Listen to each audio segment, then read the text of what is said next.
News 18 India. क्या लक्ष्य का एक लक्ष्य 24 का भी रखा है आप लोगों ने? 400 पार का लक्ष्य तो ऐसा है, हर पार्टी का लक्ष्य होता ही है, लेकिन हमारा पार्टी का तो प्राइम मिनिस्टर का विजन, नेतृत्व और हमारा जो परफॉर्मेंस है, इसी के आधार पर, क्योंकि हम सेकंड टर्म अभी कंप्लीट कर रहे हैं, तो तीसरा टर्म हमको अगर चाहिए तो हमारा जो 10 साल का काम है उसका लेखा जोखा हम लोगों के बीच में रखते हैं जी। और फिर आगे का क्या करना है उसका फिर जो विजन है वो दिशा लोगों के पास में हम लेकर के जाते हैं। तो मेरे ख्याल से आज के दिन में देश में सबको ये पता है और सबका ये मानना है कि भारत देश को आगे तेजी से और ले जाना है तो मोदी जी के नेतृत्व में ही देश को आगे जाना है। इंडी को कोई चैलेंज मानते हैं आप? नहीं, ऐसा देखिए, हम लोग कोई चैलेंज नहीं है, कोई कमज़ोर है, ये सब बातें कहना ठीक नहीं है। जो भी प्रतिद्वंदी है, आपका जो राइवल्स है, वो उनका भी अपना तरीका है, अपना सोच होते हैं, लेकिन हम उनको गाली दे करके उनको कमज़ोर मान के चलेंगे तो कोई फ़ायदा नहीं होगा। हम अपने काम के बलबूते, अपने ताकत के साथ आगे चलेंगे तो अच्छा होगा। मैंने इतने बार चुनाव लड़ा, 7 बार मैंने चुनाव लड़ा है। आज तक मैंने अपने जो राइवल कैंडिडेट है जो मेरे खिलाफ लड़ते हैं उसके बारे में मैंने कभी भी कुछ नहीं बोला, क्योंकि मैं अपने काम के बारे में बात करता हूँ। मेरे पास समय नहीं है दूसरों के बारे में ज़्यादा बात करने के लिए। लेकिन कोई देश का खिलाफ काम करेगा तो फिर हमको बोलना पड़ेगा। आज अगर विपक्ष के लोग, इंडी अलायंस के लोग अगर देश हित में हम जो काम कर रहे हैं इसको विरोध करता है तो हम जरूर जवाब देंगे, और उसका कोई काम देश के भविष्य के लिए अगर नुकसान होगा तो उसके लिए भी हम जरूर कहेंगे, लेकिन पर्सनली हम कुछ नहीं कहेंगे। नहीं, देश के खिलाफ कैसे? जब अगर ऑपोजिशन, क्योंकि आप अरुणाचल को लेकर चले, मैं सवाल ले लेता हूं। अगर ऑपोजिशन कहता है कि चाइनीज इनकर्शन, घुसपैठ हो रही है, अरुणाचल के इलाकों में घुस गया, अब चीन की घुसपैठ लगातार, तो ये देश के खिलाफ बोलना है, ये सवाल पूछना है? नहीं, अगर आप क्वेश्चन करता है सरकार को तो अच्छी बात है। चाइना 1 इंच घुसा नहीं है, लेकिन आप घूम घूम के झूठ बोलते रहते हो। 24 घंटे अंदर घुस गए, घर बना लिया, गांव बना लिया। वो झूठ का खिलाफ मैं बोलता हूँ, ये देश का खिलाफ है। क्योंकि 1959 में अगर चीन ने एक जगह कब्जा किया और वो तब से उनके पास में है, जवाहरलाल नेहरू के ज़माने से कब्जा करके वो बैठे हुए हैं, अगर वहाँ घर बना रहे हैं, और आप अमेरिका से लेकर के इंग्लैंड तक तो घूम घूम के झूठ बोलते हो कि चाइना अभी अभी फ्रेश अंदर आके गांव बसाया है, तो ये झूठ बोलना ये देश का खिलाफ है। क्योंकि हमारा आर्मी का मॉरल डाउन होता है। हमारे लोगों को इस तरह से झूठ बात बोल करके गुमराह करना ये देश का खिलाफ है। ये झूठ है जो चाइनीज इनकर्शन की बार झूठ मतलब मैं तो सिर्फ झूठ ही नहीं मानता हूँ, ये तो क्राइम है। इस तरह का सिक्योरिटी का मामले में सेंसिटिव बातों को गलत तरीके से पेश करके बोलना ये एक अपराध है। मैं तो ये मानता हूँ, ये ऐसे बातों को आप लेकर के मजाक बना करके सिर्फ लोगों को ऐसा गुमराह करने के लिए पॉलिटिकल लैंग्वेज डाल करके बोलना ये ठीक बात नहीं है। लेकिन आप अरुणाचल का जिक्र कर रहे हैं, नॉर्थ ईस्ट पर खास फोकस आपकी सरकार का। मैं वो नॉर्थ ईस्ट को लेकर सवाल पूछूं, लेकिन राहुल गांधी ने अपनी यात्रा की शुरुआत भी नॉर्थ ईस्ट से की। नॉर्थ ईस्ट से यात्रा किया है। 2024 में एक एमपी नहीं मिलेगा नॉर्थ ईस्ट से, कोई फायदा नहीं है, सब देख लिया उसका। वो सीरियस कैरेक्टर का लीडर नहीं है राहुल गांधी। वो लीडर नहीं है, वो तो किसी एक परिवार में पैदा हुआ, जबरदस्ती उसको नेता बना रहे हैं। उसमें नेता का कोई भी एक खूबी नहीं है, कोई एक ट्रेट नहीं है जिससे ये दिखा सके कि वो देश को नेतृत्व दे सकते हैं। क्यों लगता है आपको ऐसा? अब वो सीरियस नहीं है। आप पार्लियामेंट चल रहा है, वहां घूम रहा है। आप सोचिए, ऐसा कोई एमपी होता है क्या? पार्लियामेंट सबसे इंपॉर्टेंट होता है। इस प्लेटफॉर्म में आपको देश का बारे में चर्चा करना होता है।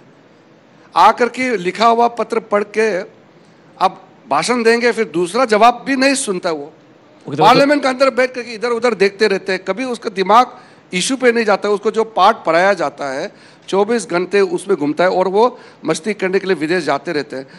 उससे होगा नहीं कुछ, मैं कह रहा हूँ। हमारे वहां नॉर्थ ईस्ट में क्यों कांग्रेस कंप्लीटली उनका सफाया हो चुका है? कारण ये है कि उसका नेतृत्व ही नहीं है। कैसे लोग विश्वास करें? लेकिन ये यात्रा तो मस्ती के लिए नहीं है किरण जी। वो जो कांग्रेस कहती है कि मोहब्बत की दुकान, लोकतंत्र बचाना, और आपने भी कहा कि बच्चों की तरह मनोरंजन के लिए यात्रा निकाल रहा है। देखिए ऐसा है, आप थोड़ा गहराई से सोचिए। तमिलनाडु में जाएंगे, वो कहते हैं कि तमिल लोग अलग है, देश के बाकी से आप अलग है, आप अपना हक मांगो, संविधान मत मानो। कर्नाटका में जाके कहते हैं कि कर्नाटका का सोवरेनिटी को कोई चैलेंज नहीं कर सकता है। कश्मीर में जाके कहते हैं कि कांग्रेस सरकार में आएंगे तो 370 फिर लाएंगे, कश्मीर का अपना अलग पहचान है, कश्मीर देश की ओर से अलग है। नॉर्थ ईस्ट में जाकर के इस तरीके से विभाजित बयान देते रहते हैं। ये आदमी सिर्फ देश को नुकसान पहुंचाने के लिए ही ये यात्रा कर रहे हैं। लेकिन आपका तो फायदा पहुंचा रहे हैं ना। हमको पॉलिटिकल फायदा पहुंचा रहे हैं, मगर देश का तो नुकसान कर रहे हैं। पहुंचा रहे हैं, आपको फायदा पहुंचा रहे हैं। पॉलिटिकल फायदा अच्छी बात है, लेकिन देश का नुकसान आप कैसे मान सकते हैं? अच्छा, पहले भी ये कहा जा रहा था किरण जी कि अरुणाचल को न्याय यात्रा में शामिल नहीं किया गया था पहले रूट में, फिर उसको बाद में ऐड किया गया। क्या वजह इसके पीछे लगती है आपको?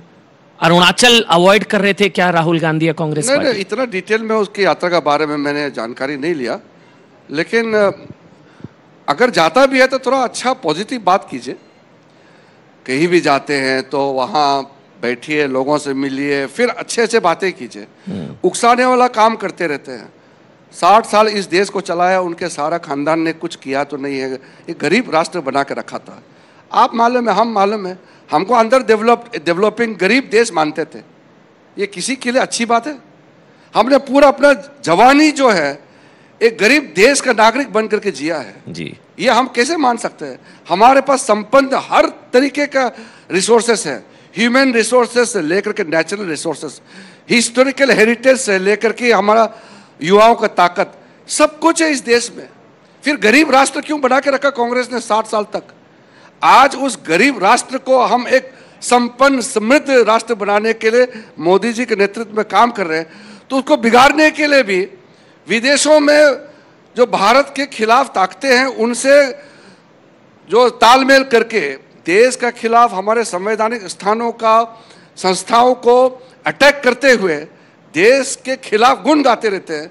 ये आदमी क्या देश का नेतृत्व करना चाहिए? संस्थाओं को तो खत्म करने के आरोप आप पर लगाती है कांग्रेस पार्टी। ऐसा नहीं है। ईडी, सीबीआई, आईटी, विपक्ष मिटाओ सेल बन गए हैं। ईडी इंडी के पीछे पड़ी हुई है। आधे नेता बेल में सर, आधे नेता जेल में। लड़ेंगे मोदी जी के अंदर में कोई मंत्री, कोई मुख्यमंत्री कोई घपला नहीं कर सकते हैं, तो हवा में जांच कैसे करेगा? हमारा अभी 10 साल पूरे होने वाले हैं सरकार। मोदी जी के अंदर में आप बताइए, 10 साल में एक मंत्री का खिलाफ कोई 1 रुपया का लेन देन का चीज सामने में आया है?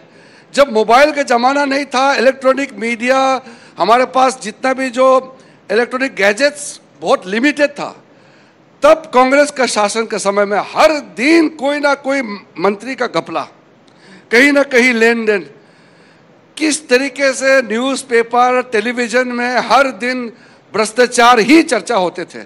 आज 2014 के बाद में एक मंत्री के खिलाफ छोटा सा आरोप नहीं लग सकता सर। है। लेकिन फिर तो जांच कहां से होगा? सर लड़ेंगे किससे? आधे बेल पर हैं, आधे जेल में हैं। केजरीवाल जी को, केजरीवाल जी ने कहा आप लोग उनको शामिल कराना चाह रहे हैं बीजेपी में। केजरीवाल जैसा करप्ट आदमी तो मैं देखा नहीं है जो इतना झूठ बोलता है। आप लोगों का जो कई मीडिया वालों को मैं जानता हूं, मैं यहाँ सार्वजनिक रूप से कहना नहीं चाहता हूं।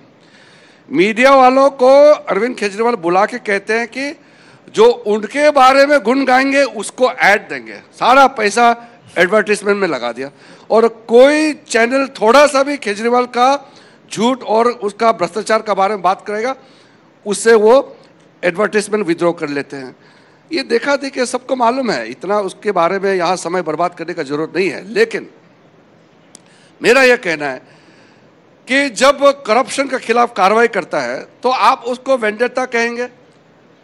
जब सुप्रीम कोर्ट ने कहा था सीबीआई एक केज्ड पैरट है, वो हमारे सरकार में थोड़ी था।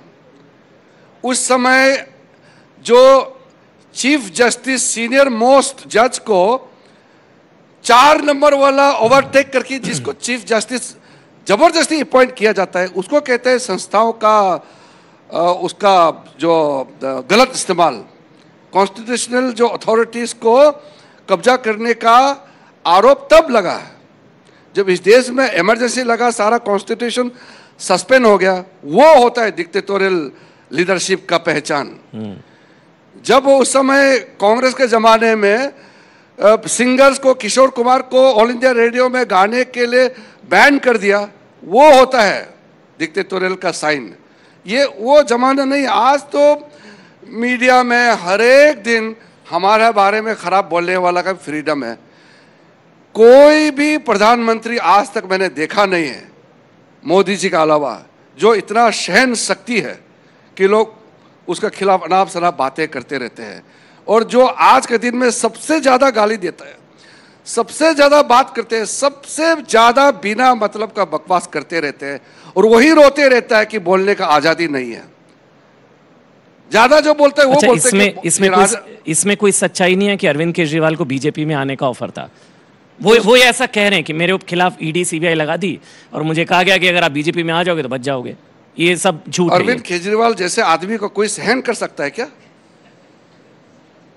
उनका जो, मैं तो कई बार कह चुका हूं, हम लोग जब मिलते हैं, वो चीफ मिनिस्टर है तो कई जो कार्यक्रम में हम लोग मिलते हैं, जी जी, ऐसे बात करने में अच्छे हैं।